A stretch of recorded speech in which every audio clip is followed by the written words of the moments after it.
Dobrodošli na kanal Obavijesti me. Šta se iza zatvorenih vrata globalne diplomatije i vojnih štabova zapravo dešava?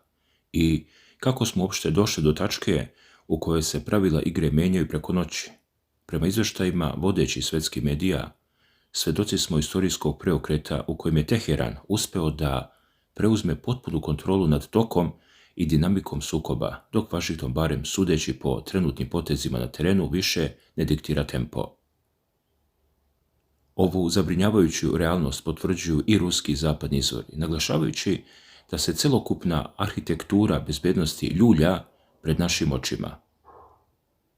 Kada pažljivo analiziramo poteze koje je Saudijska Arabija povukla u samim posljednjim sekundama ove krize, stvari polako počinju da dobijaju sasvim drugačiju dimenziju i jasnoću. Ipak, tu nije kraj šokantnim obretima. U igru se sa velikim ambicijama uključuje Brisel i London, za koje diplomatski krugovi navode da su uspjeli da nadigraju Donalda Trumpa, ostavljajući američku administraciju u defanzivi. Rat, po svemu sudeći, ne samo da se nastavlja, već neverovatno ulazi u opasnu novu fazu čije posljedice niko ne može u potpunosti da predvidi.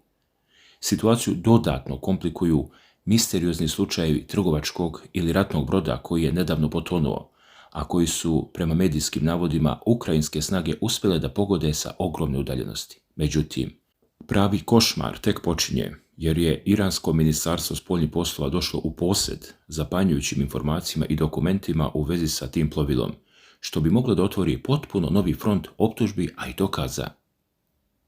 I dok je strateški vitalni Hormuški tesnac zatvoren, blokirajući ključne arterije svjetske trgovine i energetike, postavlja se suštinsko pitanje: šta će se dešavati u narednim satima i danima?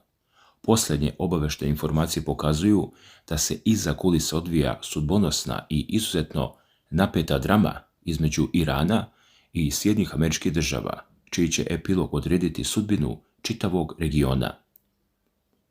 Dakle, dragi gledalci, 6 mjeseci od početka ovog opasnog rata sa Iranom, razvoj sukoba na terenu pokazuje drastičnu promjenu odnosa snaga, dok se bezbednosni talas širi na više regionalnih pravaca, a prema navodima medija, Teheran je prešao sa defanzive na preventivnu strategiju i uspeo da preuzme potpunu kontrolu nad tempom sukoba, dok Washington, kako se ocenjuju izvještajima, više ne diktira ritam.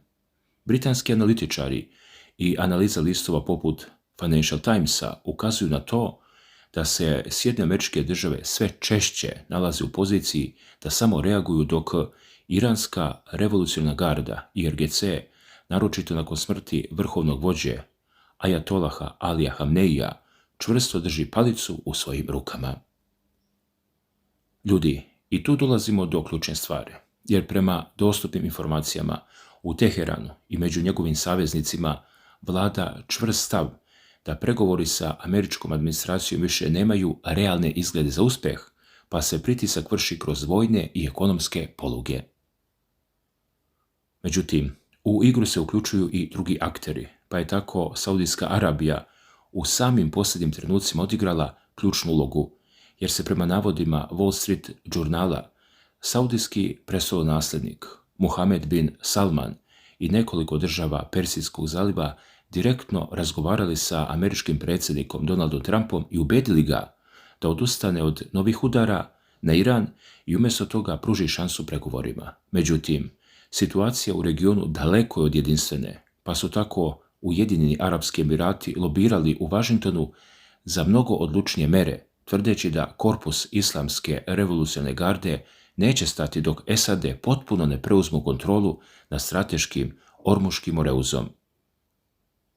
Za to vreme saveznici u zalivu zahtevaju dodatne presretače protivvazdušne odbrane i čvrste bezbednosne garancije, jer smatraju da ih američka neizvjesnost izlaže stalnim napadima.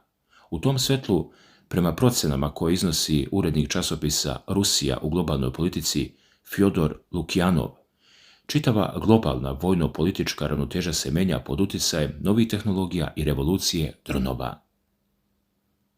Sjećamo se avgustovskog sastanka na Aljasci 2025. godine između Donalda Trumpa i Vladimira Putina, nakon kojeg je Bela kuća prvobitno smatrala da je poraz Ukrajine neizbježan. Međutim, Brisel, London i Kijev su odigrali sopstvenu igru i usporili taj proces, dok su Europska unija i posebno Njemačka nastavile da finansiraju, kako se navodi, ukrajinske kapacitete za napade dronovima dugog dometa. Iako se europske zemlje suočavaju sa ekonomskim teškoćama i strahom od širenja sukoba sa Rusijom u narednoj deceniji, podrška se u europskim prijestolnicama sada opravdava kao ulaganje u sopstvenu bezbednost, čime se društva okupljaju oko spoljne prijetnje. Pa ipak, kriza na Bliskom istoku dobija novu i opasnu dimenziju na moru. Prema izjavama portparola Iranskog ministarstva spoljnih poslova Esmaila Bagaija, Iran ima čvrste dokaze da su ukrajinske oružane snage namjerno pogodile iranski brod u Kaspijskom moru, u ruskim teritorijalnim vodama, što je rezultiralo smrću jednog člana posade, dok Kijev tvrdi da je incident bio nenamjeran. Teheran najavljuje da će pozvati Ukrajinu na odgovornost, a iranski zvaničnici ocenjuju da se Kijev ovim potezom svrstao direktno na stranu protivnika Islamske republike. I baš tu nastaje problem, jer je ključni pomorski Ormuški Moreus zatvoren. Iransko ministarstvo spoljnih poslova jasno poručuje da dogovorena sigurna ruta sa Omanom nije dovoljna da se Moreus odmah otvori, ističući da zatvaranje nije posljedica nesuglasica sa Muškatom, već direktan odgovor na američko-izraelsku politiku. I dok američki predsjednik Donald Trump najavljuje diplomatske pregovore i pad cijena nafte, iz Teherana stižu demanti da se sa SAD trenutno bilo šta pregovara, uz objašnjenje da se razgovori vodi isključivo sa Omanom oko bezbednosti plovidbe, dok je ministar spoljnih poslova Abbas Aragči navodno u privatnoj dužnosti i hodočašću. U međuvremenu, američka vojska i centralna komanda SAD-a, CENTCOM, suočeni sa ograničenim opcijama, traže nove, kreativne i nekonvencionalne ideje za kažnjavanje Irana, što eksperti tumače kao znak da postojeće mere ne daju željene rezultate.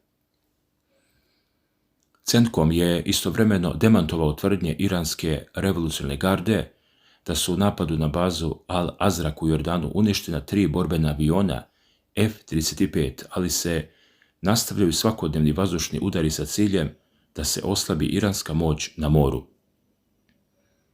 Ljudi, ovo što gledamo više nije samo lokalni sukob, već opasna igra živaca u kojoj se prepliću evropske strategije, bliskoistočni interesi i potezi velikih sila.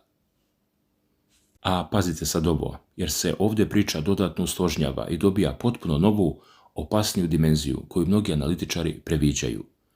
Prema detaljima iz diplomatskih krugova, situacija oko misterioznog napada na iransko plovilo u Kaspijskom moru krije još šokantnije podatke.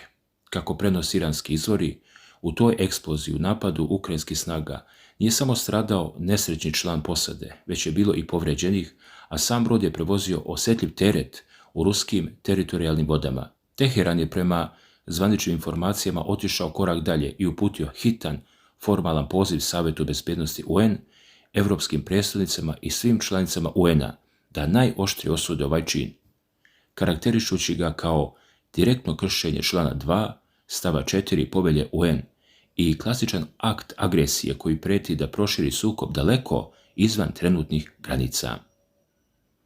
Ali tu tek nastaje pravi zaplet i šok za međunarodnu javnost. Portparol Iranskog ministarstva spoljnih poslova Esmail Bagai otkrio je da je u pozadini svega postojao tajni ili polujavni memorandum o razumevanju između Amerike i Irana, ali su Sjedinjene Američke Države prema tim tvrdnjama Teherana taj dogovor prekršile manje od 23 dana nakon potpisivanja. Upravo to grubo kršenje dogovora nateralo iranske vlasti da suspenduju sve svoje pređašnje obaveze i pređu na novu, znatno oštriju strategiju. Sa druge strane, ni na Bliskom istoku situacija nije ni najmanje naivna, naročito kada se pogledaju zakulisne igre saveznika. Iako smo pomenuli da države Persijskog zaliva vrše pritisak, prema dodatnim informacijama, Emirati su igrali znatno radikalniju ulogu u Vašingtonu. Oni su otvoreno lobirali za pokretanje kopnenih operacija i tražili da američka vojska direktno preuzme potpunu kontrolu nad strateškim Moreuzom. Ovi slojevi otkrivaju da igra na terenu ima mnogo više lica nego što se na prvi pogled čini, uvlačeći u klinč i UN i zalivske monarhije i zapadne sile u opasnom kolopletu iz kojeg niko ne želi da izađe pognute glave. Ljudi moji, da se ne lažemo i da sednemo ovdje kao sav normalan svijet, da popričamo o svemu onome što nam se dešava pred očima. Jer kada sve ove kockice složite na gomilu, kada vidite da se tajni memorandumi krše posle 20 dana, da se ratni brodovi gađaju u Kaspijskom moru i da se Savjet bezbednosti UN-a poziva na hitnu reakciju, postane vam kristalno jasno da mi ne pratimo obične vesti sa dnevnika, nego gledamo kako se uživo prekraja istorija i kako se pred našim očima ruši stari svjetski poredak. I zato vas sada pitam i hoću da mi svi do posljednjeg ovdje u komentarima date svoj stav, da sednemo i da popričamo kao ljudi. Šta vi zapravo mislite? Da li je Teheran sa ovim potezima prešao onu crvenu liniju sa koje nema nazad? Ili ovo samo još jedna vrhunski izvedena politička igra nerava u kojoj svi ovi akteri samo testiraju dokle mogu da zatežu konce pre nego što sve pukne po šavovima? Da li vjerujete da Ujedinjene nacije i Savjet bezbednosti uopšte imaju bilo kakvu težinu i moć da zaustave ovo klizanje u opštu katastrofu ili su odavno postali samo nemi posmatrači i šrafovi u mašineriji velikih sila koji služe tek toliko da se pokrije formalnost dok se vojske spremaju na terenu? Pogledajte samo tu suludu dinamiku. Sa jedne strane imate Washington i Trumpa koji pokušavaju da na silu nametnu rješenja, pa se onda povlače posle jednog telefonskog poziva iz Saudijske Arabije, a sa druge strane imate Ujedinjene Arapske Emirate koji otvoreno traže kopnene operacije i američku čizmu u Ormuškom Moreuzu. Pa ko tu koga zapravo vuče za nos? Ljudi moji, da li administracija u Beloj kući zaista gubi konce i više ne zna šta da radi ili namjerno pušta da se situacija otrgne kontroli, da bi opravdala poteze koji tek dolaze? I gdje je tu Evropa? Pitam vas ja, koja se zadužuje, finansira tuđe dronove i sprema svoja društva za rat sa Rusijom u narednoj deceniji, kako navode, dok joj se privreda ljulja na staklenim nogama. Zato hoću da mi napišete u komentarima apsolutno sve što vam je na duši. Nemojte da štedite reči i da držite mišljenje za sebe, jer me zanima vaša glava, vaša logika i vaša procena.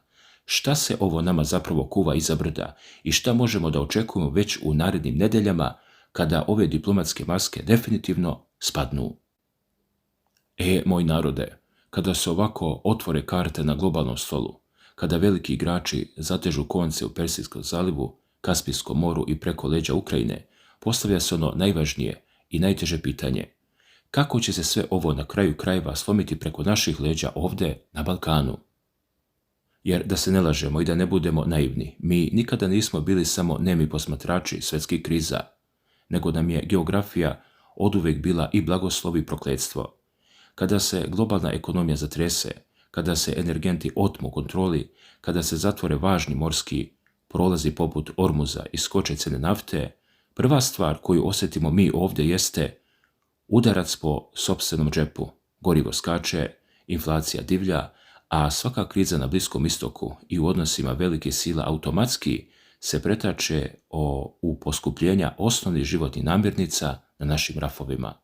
Trgovinski lanci i berze reaguju u sekundi, a običan čovjek na Balkanu je taj koji na kraju plaća ceh tuđih geopolitičkih igara. Ali nije to samo stvar u novcu i ekonomiji, nego i u bezbednosnim rizicima koji se šire poput eha. Kada se zapadna Evropa, predvođena Njemačkom i Britanijom, militarizuje, kada se društva spremaju za dugoročne sukobe i kada se na nas vrši neviđeni diplomatski pritisak da se svrstamo, prostor za našu neutralnost i samostalnu politiku postaje sve uži. Pritisci velikih centara moći na balkanske države da bez pogovora prate svaku odluku Brisela ili Washingtona postaju sve agresivniji, dok se stara savezništva i tenzije u regionu potpaljuju iz stranih centara čim treba rezervni front ili nova poluga pritiska. I zato moram da vas pitam i ovo. Da li mi na Balkanu imamo jasnu strategiju Kako da sačuvamo mir i stabilnost u ovom ludilu, ili ćemo opet dozvoliti da nas mali zavitlaji u globalnoj politici oduvaju kao perce? Gde je tu naša pamet, naša privreda i naša sposobnost da gledamo sopstveni interes pre nego što bude kasno? Razmislite dobro o ovome, pa mi pišite u komentarima da li mislite da Balkan može da ostane van ovog opasnog kolopleta ili nam se već sprema novi pritisak koji nećemo moći da izbjegnemo. Ostavite svoje mišljenje, lupite like i zapratite kanal, a mi se vidimo u novoj priči. Budite mi pozdravljeni.